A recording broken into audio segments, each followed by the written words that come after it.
Hello friends, स्वागत है आपका अपने YouTube चैनल में। इस वीडियो में हम पढ़ेंगे एआई की सहायता से सोनवीर सर के द्वारा कराया गया यूपी होमगार्ड की वन लाइनर सीरीज का स्पेशल टॉपिक का प्रैक्टिस सेट नंबर 1। तो चलिए शुरू करते हैं। बिल्कुल, और आज हम 150 ऐसे प्रश्नों से गुजरेंगे जो सिर्फ एक परीक्षा का सिलेबस नहीं है, बल्कि ये बताते हैं कि कैसे 10,000 साल पहले उगे एक जौ के दाने ने भारत को दुनिया की सबसे बड़ी डिजिटल कृषि अर्थव्यवस्थाओं में से एक बना दिया। सही कहा। तो चलिए पहले प्रश्न से इस कहानी की परत खोलते हैं और इस प्रैक्टिस सेट का गहन अध्ययन करते हैं।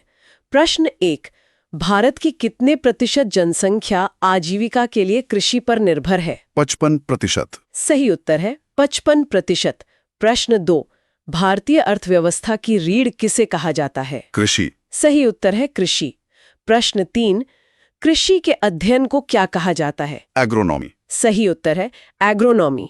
प्रश्न 4, राष्ट्रीय किसान दिवस कब मनाया जाता है? 23 दिसंबर। सही उत्तर है 23 दिसंबर। प्रश्न 5, राष्ट्रीय किसान दिवस किसकी जयंती के उपलक्ष्य में मनाया जाता है? चौधरी चरण सिंह। सही उत्तर है चौधरी चरण सिंह। प्रश्न 6, मानव द्वारा सर्वप्रथम प्रयुक्त अनाज कौन सा था? जो। सही उत्तर है जौ।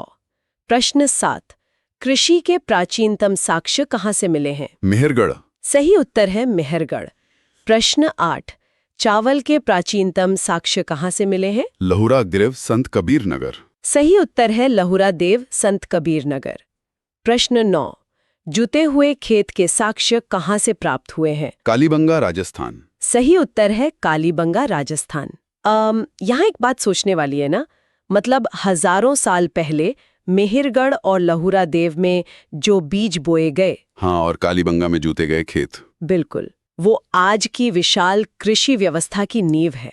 जो नींव उस प्राचीन काल में रखी गई, उसी जमीन को व्यवस्थित करने के लिए बाद में कई भूमि सुधार कानून आए। आइए देखते हैं कि वे नीतियां क्या थीं। प्रश्न 10, गन्ने का सबसे पहले उल्लेख किस वेद में मिलता है? अथर्ववेद। सही उत्तर है अथर्ववेद। प्रश्न 11, स्थायी बंदोबस्त की मूल योजना किसने तैयार की थी? जॉन शोर ने, और इसे लागू कॉर्नवालिस ने किया था। सही उत्तर है जॉन शोर। प्रश्न 12, रैयतवाड़ी व्यवस्था की शुरुआत किसने की थी? Thomas Munro. सही उत्तर है थॉमस मुनरो। प्रश्न 13, महलवाड़ी व्यवस्था का विचार सर्वप्रथम किसने दिया था? Holt Mackenzie. सही उत्तर है होल्ट मैकेंजी। प्रश्न 14, जमींदारी प्रथा के उन्मूलन की पहल सर्वप्रथम किस राज्य ने की? उत्तर प्रदेश, 1949 में, जिसे 1952 में लागू किया गया। सही उत्तर है उत्तर प्रदेश। प्रश्न 15, भारत का पहला भूमि अधिग्रहण कानून कब पेश किया गया था? 1894 में। सही उत्तर है 1894। प्रश्न 16, कांग्रेस कृषि सुधार समिति जो 1949 में बनी थी, उसके अध्यक्ष कौन थे? जेपी कुमारप्पा। सही उत्तर है जेपी कुमारप्पा। प्रश्न 17, चकबंदी का क्या अर्थ है? बिखरी छोटी जमीनों को एक जगह करना। सही उत्तर है बिखरी छोटी जमीनों को एक जगह करना। प्रश्न 18, भूदान आंदोलन किसने प्रारंभ किया था? विनोबा भावे। सही उत्तर है विनोबा भावे। प्रश्न 19, भूदान आंदोलन की शुरुआत कब हुई थी? 1951 में। सही उत्तर है 1951। प्रश्न 20, भूदान आंदोलन में पहला दान किसने दिया था? वेदिरे रामचंद्र रेड्डी। सही उत्तर है वेदिरे रामचंद्र रेड्डी। प्रश्न 21, ग्रामदान आंदोलन की शुरुआत 1952 में कहां से हुई थी? मंगरोड ग्राम हमीरपुर। सही उत्तर है मंगरोट ग्राम हमीरपुर। यार रुकिए, हमने अभी 3 अलग-अलग व्यवस्थाओं की बात की ना, स्थायी बंदोबस्त, रैयतवाड़ी और महलवाड़ी जी। इन तीनों में बुनियादी फर्क समझना जरूरी है। स्थायी बंदोबस्त में जमीन का मालिकाना हक एक जमींदार को दे दिया गया, जो किसानों से लगान वसूल कर अंग्रेजों को देता था। अच्छा, यानी बीच में एक बिचौलिया था? बिल्कुल। इसके विपरीत रैयतवाड़ी में अंग्रेजों ने सीधे रैयत यानी किसान से संपर्क किया और बिचौलियों को हटा दिया। और महलवाड़ी में एक पूरे गांव या महाल को इकाई माना गया, जहां पूरा गांव मिलकर टैक्स चुकाता था। इसका मतलब रैयतवाड़ी किसानों के लिए थोड़ी बेहतर थी। और इसी कड़ी में अगर भूदान आंदोलन को देखें तो विनोबा भावे ने बिना किसी सरकारी जबरदस्ती के जमींदारों से स्वेच्छा से जमीन दान करवाकर भूमिहीन में बांट दी। प्रश्न 22। भारतीय कृषि अनुसंधान परिषद यानी ICAR की स्थापना कब हुई? 1929। सही उत्तर है 1929। प्रश्न 23। ICAR का मुख्यालय कहाँ स्थित है? नई दिल्ली। सही उत्तर है नई दिल्ली। प्रश्न 24। ICAR की स्थापना किस आयोग की रिपोर्ट पर हुई थी? शाही कृषि आयोग। सही उत्तर है शाही कृषि आयोग। प्रश्न 25। खाद्य एवं कृषि संगठन या FAO की स्थापना कब हुई? 16 अक्टूबर 1945। सही उत्तर है 16 अक्टूबर 1945। प्रश्न 26। FAO का मुख्यालय कहाँ स्थित है? रोम, इटली। सही उत्तर है रोम, इटली। प्रश्न 27। विश्व खाद्य दिवस कब मनाया जाता है? 16 अक्टूबर। सही उत्तर है 16 अक्टूबर। प्रश्न 28। नाबार्ड की स्थापना कब हुई थी? 12 जुलाई 1982। सही उत्तर है 12 जुलाई 1982। प्रश्न 29। नाबार्ड की स्थापना किस समिति की सिफारिश पर की गई? शिवरामन समिति। सही उत्तर है शिवरामन समिति। प्रश्न 30। नाबार्ड का मुख्यालय कहाँ है? मुंबई। सही उत्तर है मुंबई। प्रश्न 31। नाबार्ड अधिकतम कितने वर्षों के लिए कृषि ऋण प्रदान करता है? 15 वर्ष। सही उत्तर है 15 वर्ष। प्रश्न 32। भारतीय खाद्य निगम यानी FCI की स्थापना कब हुई? 1965। सही उत्तर है 1965। प्रश्न 33। FCI का मुख्यालय कहाँ स्थित है? नई दिल्ली। सही उत्तर है नई दिल्ली। प्रश्न 34। कृषि लागत और मूल्य आयोग या CACP का पुराना नाम क्या था? कृषि कीमत आयोग। सही उत्तर है कृषि कीमत आयोग। प्रश्न 35। किसानों के लिए न्यूनतम समर्थन मूल्य या MSP की सिफारिश कौन करता है? कृषि लागत और मूल्य आयोग। सही उत्तर है कृषि लागत और मूल्य आयोग। प्रश्न 36। वर्तमान में MSP कितनी फसलों के लिए जारी किया जाता है? 22। सही उत्तर है 22। प्रश्न 37। गन्ने के लिए कौन सा मूल्य जारी किया जाता है? उचित एवं लाभकारी मूल्य, जिसे FRP कहते हैं। सही उत्तर है उचित एवं लाभकारी मूल्य। प्रश्न 38। गन्ने के FRP को मंजूरी कौन सी समिति देती है? आर्थिक मामलों की कैबिनेट समिति। सही उत्तर है आर्थिक मामलों की कैबिनेट समिति। प्रश्न 39। भारत में पहली बार MSP किस फसल के लिए पेश किया गया था? 1966-67 में गेहूं के लिए। सही उत्तर है 1966-67 गेहूं। प्रश्न 40। APEDA किस मंत्रालय के अंतर्गत कार्य करता है? वाणिज्य एवं उद्योग मंत्रालय। सही उत्तर है वाणिज्य एवं उद्योग मंत्रालय। प्रश्न 41। नाफिद किस मंत्रालय के अंतर्गत आता है? कृषि और किसान कल्याण मंत्रालय। सही उत्तर है कृषि और किसान कल्याण मंत्रालय। प्रश्न 42। भारत का पहला कृषि वायदा सूचकांक कौन सा है? एग्रीडेक्स या AGRI डिक्स। सही उत्तर है एग्रीडेक्स। प्रश्न 43। एग्रीडेक्स का आधार वर्ष क्या है? 2011-12। सही उत्तर है 2011-12। प्रश्न 44। किसान क्रेडिट कार्ड यानी KCC योजना कब शुरू हुई? 1998। सही उत्तर है 1998। प्रश्न 45। प्रथम राष्ट्रीय कृषि नीति कब घोषित की गई? जुलाई 2000 में। सही उत्तर है जुलाई 2000। प्रश्न 46। प्रथम राष्ट्रीय कृषि नीति का अन्य नाम क्या है? इंद्रधनुषी क्रांति। सही उत्तर है इंद्रधनुषी क्रांति। प्रश्न 47। राष्ट्रीय कृषि नीति का लक्ष्य प्रतिवर्ष कितनी वृद्धि दर हासिल करना था? 4%। सही उत्तर है 4%। प्रश्न 48। प्रथम कृषि निर्यात नीति कब लागू की गई? दिसंबर 2018। सही उत्तर है दिसंबर 2018। प्रश्न 49। ई-नाम या ENAM योजना की शुरुआत कब हुई? 14 अप्रैल 2016। सही उत्तर है 14 अप्रैल 2016। प्रश्न 50। प्रधानमंत्री किसान सम्मान निधि योजना की शुरुआत कहां से हुई? 24 फरवरी 2019 गोरखपुर। सही उत्तर है 24 फरवरी 2019 गोरखपुर। प्रश्न 51। PM किसान योजना के तहत सालाना कितनी राशि दी जाती है? 6000। सही उत्तर है 6000। प्रश्न 52। प्रधानमंत्री कुसुम योजना का संबंध किससे है? सोलर पंपों का उपयोग। सही उत्तर है सोलर पंपों का उपयोग। प्रश्न 53। क्षेत्रफल के आधार पर भारत का सर्वाधिक सिंचित राज्य कौन सा है? उत्तर प्रदेश। सही उत्तर है उत्तर प्रदेश। प्रश्न 54। प्रतिशत के आधार पर सर्वाधिक सिंचित राज्य कौन सा है? पंजाब। सही उत्तर है पंजाब। प्रश्न 55, सूक्ष्म सिंचाई योजना कब शुरू की गई? जनवरी 2006। सही उत्तर है जनवरी 2006।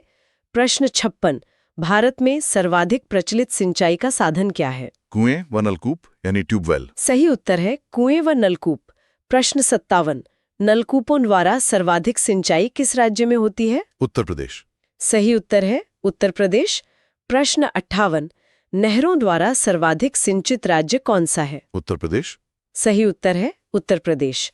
प्रश्न 59, तालाबों द्वारा सर्वाधिक सिंचाई किस राज्य में होती है? आंध्र प्रदेश। सही उत्तर है आंध्र प्रदेश। प्रश्न 60, अंगूरों के उत्पादन के अध्ययन को क्या कहते हैं? विटिकल्चर। सही उत्तर है विटिकल्चर। प्रश्न 61, मछली पालन की प्रक्रिया क्या कहलाती है? पिसीकल्चर। सही उत्तर है पिसीकल्चर। प्रश्न 62, रेशम उत्पादन की क्रिया को क्या कहते हैं? सेरीकल्चर। सही उत्तर है सेरीकल्चर। प्रश्न 63, फलों के उत्पादन के अध्ययन को क्या कहते हैं? पोमोलॉजी। सही उत्तर है पोमोलॉजी। प्रश्न 64, जैतून की कृषि क्या कहलाती है? ओलिविकल्चर। सही उत्तर है ओलिविकल्चर। प्रश्न 65, मधुमक्खी पालन को क्या कहते हैं? एपीकल्चर। सही उत्तर है एपीकल्चर। प्रश्न 66, फूलों की कृषि को क्या कहते हैं? फ्लोरिकल्चर। सही उत्तर है फ्लोरिकल्चर। प्रश्न 67, वनों के संरक्षण का विज्ञान क्या कहलाता है? सिल्वीकल्चर। सही उत्तर है सिल्वीकल्चर।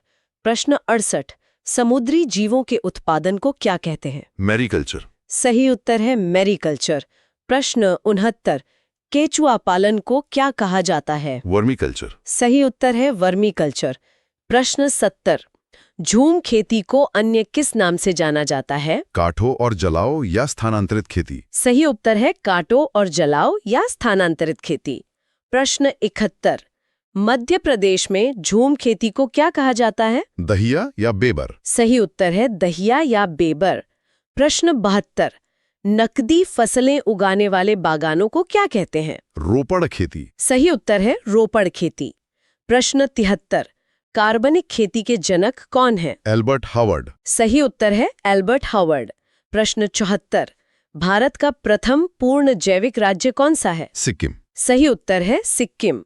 प्रश्न 75, भारत में शून्य बजट प्राकृतिक खेती के जनक कौन है? सुभाष पालेकर। सही उत्तर है सुभाष पालेकर।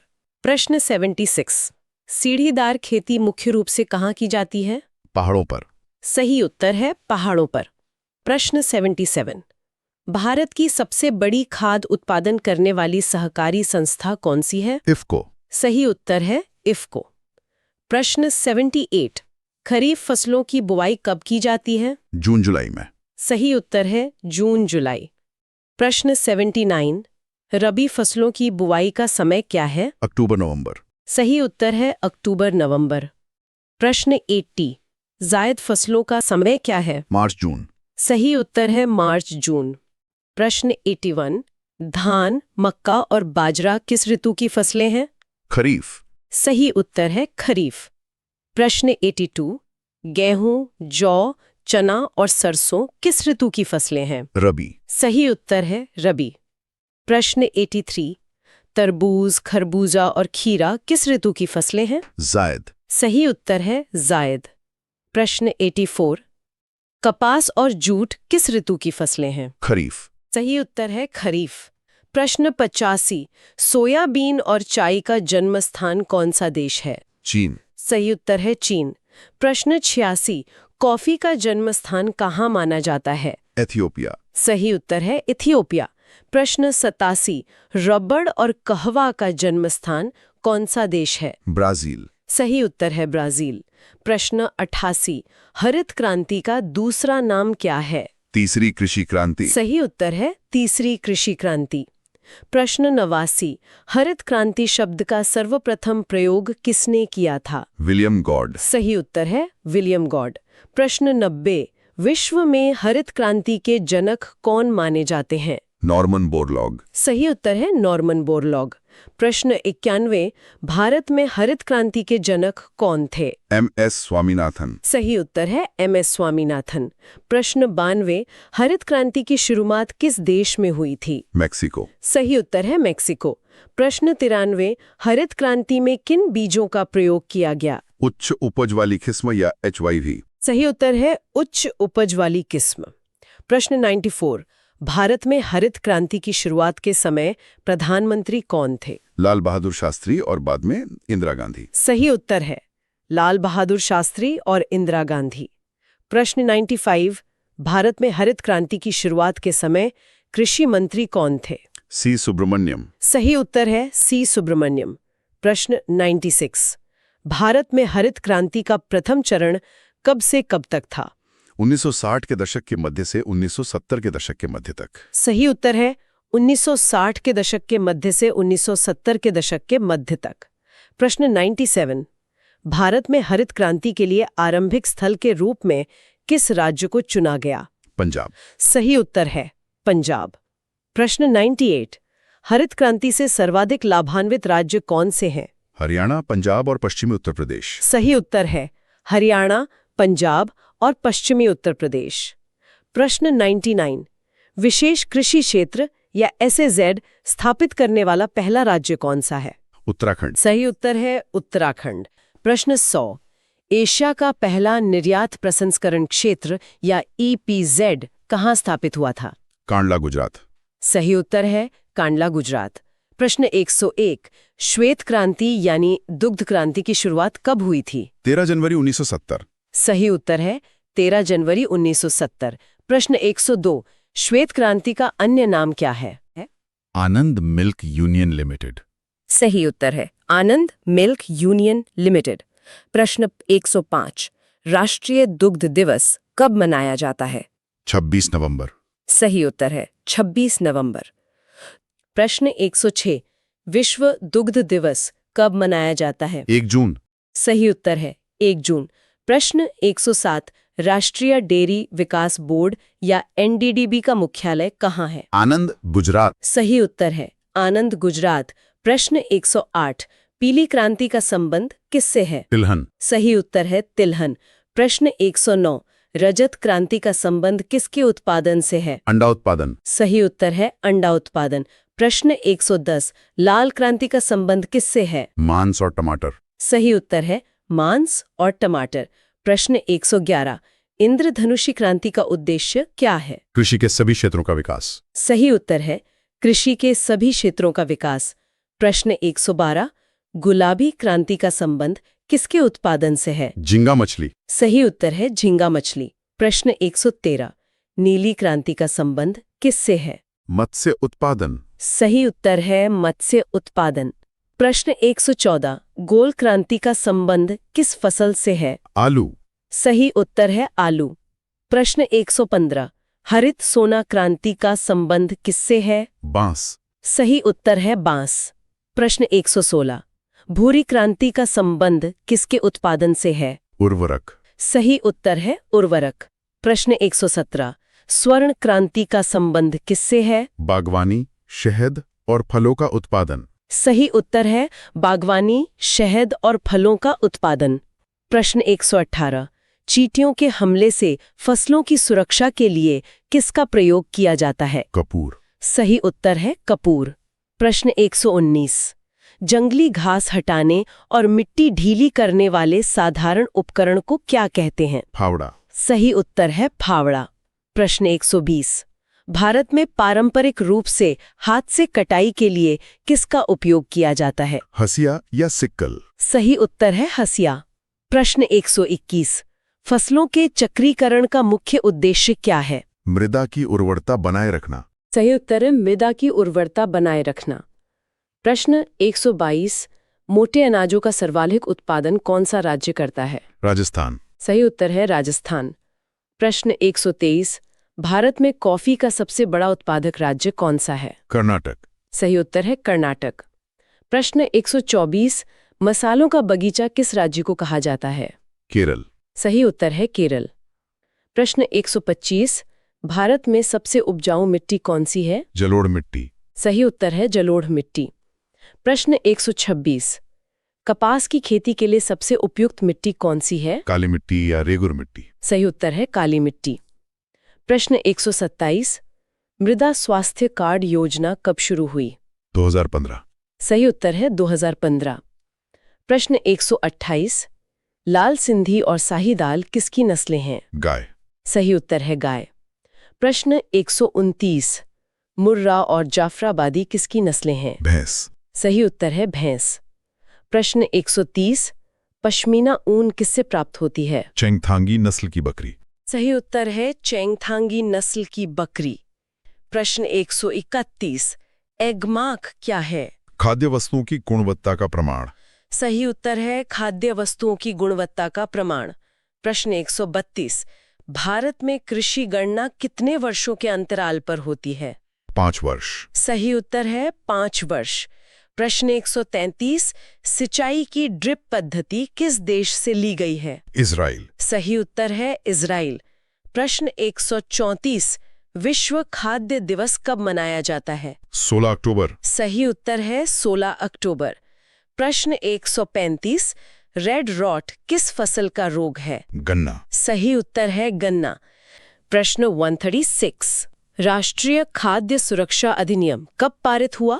2013। सही उत्तर है 2013। प्रश्न 137, भारत में कितने कृषि जलवायु क्षेत्र हैं? 15। सही उत्तर है 15। प्रश्न 138, ई नाम पोर्टल का उद्देश्य क्या है? कृषि मंडियों का ऑनलाइन एकीकरण। सही उत्तर है कृषि मंडियों का एकीकरण। किसान कॉल सेंटर का टोल फ्री नंबर क्या है? 1551। सही उत्तर है 1551। प्रश्न 140, किसान कॉल सेंटर की शुरुआत कब हुई थी? 2004 में। सही उत्तर है 2004 में। प्रश्न 141, लोहड़ी पर्व मुख्य रूप से किस फसल से संबंधित है? गन्ना व रबी की फसलें। सही उत्तर है गन्ना व रबी की फसलें। प्रश्न 142, कौन सा लोक नृत्य पंजाब में फसल के खुशी में किया जाता है? भांगड़ा। सही उत्तर है भांगड़ा। प्रश्न 143, पंजाब में रबी की फसल कटने पर कौन सा त्योहार मनाया जाता है? बैसाखी। सही उत्तर है बैसाखी। प्रश्न 144, केचुए की मदद से तैयार खाद को क्या कहते हैं? Vermi compost. सही उत्तर है वर्मी कंपोस्ट। प्रश्न 145, भारत की सबसे बड़ी सिंचाई नहर कौन सी है? इंदिरा गांधी नहर। सही उत्तर है इंदिरा गांधी नहर। प्रश्न 146, तोरिया का न्यूनतम समर्थन मूल्य किन फसलों के आधार पर तय किया जाता है? कैनोला और सरसों के आधार पर। सही उत्तर है कैनोला और सरसों के आधार पर। प्रश्न 147, मछली की किस्मों के तल मज्जी प्रकार कहाँ पाए जाते हैं? गहरे पानी में। सही उत्तर है गहरे पानी में। प्रश्न 148, जो किसान तुरंत फसल ऋण चुकाते हैं उन्हें भारत सरकार द्वारा कितने प्रतिशत की दर से अतिरिक्त ब्याज सहायता दी जाती है? 3%। सही उत्तर है 3%। प्रश्न 149, बैंक ऋण के प्रयोजन के लिए अल्पकालिक फसल किसे माना जाता है? 1 साल या उससे कम समय के लिए उगाई जाने वाली फसल को। सही उत्तर है 1 साल या उससे कम समय के लिए उगाई जाने वाली फसल। प्रश्न 150, अच्छी तरह से सड़े हुए पौधे और पशु अवशेषों से निर्मित खाद को क्या कहा जाता है? कंपोस्ट खाद। सही उत्तर है कंपोस्ट खाद। और इसी के साथ हमारे 150 प्रश्नों का ये गहन अध्ययन संपन्न होता है। हाँ, और अगर हम इस पूरे सफर का विश्लेषण करें तो ये देखना अद्भुत है कि कैसे 10,000 ईसा पूर्व के मेहरगढ़ में मिले जौ के दानों से शुरू हुई कहानी आज इजराइल की ड्रिप सिंचाई और ई नाम जैसे डिजिटल पोर्टल तक आ पहुंची है। बिल्कुल, हमने ये समझा कि कैसे रैयतवाड़ी और महलवाड़ी जैसी नीतियां आज के भूमि सुधारों की नींव बनी और कैसे एफसीआई ने शॉक एब्जॉर्बर बनकर एक पूरे देश को खाद्य संकट से बचाया। सही बात है। तो सोचने वाली बात यह है कि जब आज पारंपरिक केंचुए की खाद और शून्य बजट प्राकृतिक खेती की तरफ वापस लौटा जा रहा है तो क्या